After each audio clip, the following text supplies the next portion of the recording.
Praise lord. దేవుని పరిశుద్ధమైన నామమునకు మహిమ కలుగునుగాక. ప్రభు పేరట మీ అందరికీ హృదయపూర్వక వందనాలు. ఈ ఉదయకాలము దేవుని వాక్యాన్ని విందాం.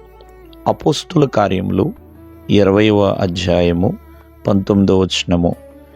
కన్నీళ్లు విడుచుచు పూర్ణ వినయ భావముతో నేనిలాగున ప్రభువుని సేవించుచుంటునో మీకే తెలియను. ప్రియులరా, అపోస్తులుడైన పౌలు గారు ఆసియాలో కాలు పెట్టిన దినము నుండి మరి ఆయన ఎలా నడిచి ఉన్నాడో మరి అక్కడ ఉన్న ప్రజలకి తను తెలియచేస్తున్నాడండి.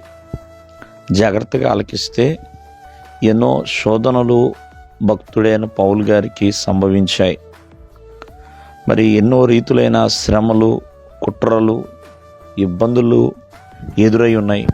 మరి అటువంటి పరిస్థితుల్లో పౌలు చేస్తున్న మంచి పని ఏంటంటే కన్నీళ్లు విడిచాడు, దుఃఖపడ్డాడు, వేదనతో ప్రార్థించాడు.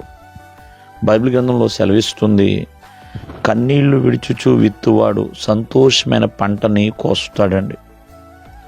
ఆనాడు యేసుక్రీస్తు వారు కూడా లాజరు చనిపోయినప్పుడు కన్నీళ్లు విడిచాడండి. అన్నిటికంటే మిన్నయైనది కన్నీటి ప్రార్థన. ప్రవక్త అయిన ఇర్మియా ఎంతగానో కన్నీళ్లు కారుస్తూ ప్రేమైన వల్లరా ప్రార్థిస్తూ సువార్త ప్రకటించాడు. ఎంతోమంది కఠినమైన హృదయాల ఎదుట కూడా ఆయన చక్కగా సువార్తను ప్రకటించారండి. మరి అటువంటి కన్నీటి జీవితము భక్తుడైన పౌలుది. అయినా పూర్ణమైన వినయ భావాన్ని కలిగి ఉన్నాడండి. అంటే తను తగ్గించుకునే విషయంలో, విధేయత విషయంలో, దీనత్వం విషయంలో పరిపూర్ణంగా ఉన్నాడండి. అలా ఉంటూ ప్రభువును సేవించాడు.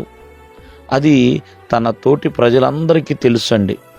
అక్కడున్న యూదులు కావచ్చు, గ్రీసు దేశస్తులు కావచ్చు, మరి ప్రతి ఒక్కరూ కూడా యేసుక్రీస్తునందు విశ్వాసం ఉంచాలి, మారు మనసు పొందాలని వారి ఎదుట ఒక చక్కటి సాక్షిగా తను బ్రతికి ఉన్నాడండి. కావున ఈ ఉదయకాలం ముందు మనం ఆలోచన చేద్దాం.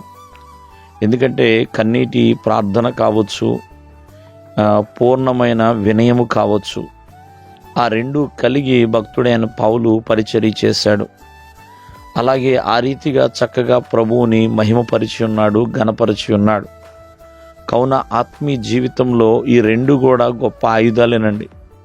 అన్నిటికంటే మిన్నయైనది కన్నీటి ప్రార్థన. అలాగే దీనత్వము, పరిపూర్ణమైన వినయం అనేది చాలా చాలా ప్రాముఖ్యమైనదండి. బైబిల్ గ్రంథంలో క్రీస్తు యేసుకును కలిగిన మనస్సును మీరు కలిగి ఉండండి అని రాయబడుతుంది. అంటే దాని యొక్క అర్థం ఏంటంటే యేసుక్రీస్తు వారు వినయం కలిగి ఉన్నాడు కాబట్టి, అందుకని వినయంలోనే విజయం అనేది దాగి ఉంటుంది. దేవుడు మిమ్మల్ని ఆశీర్వదించును గాక. ఆమేన్.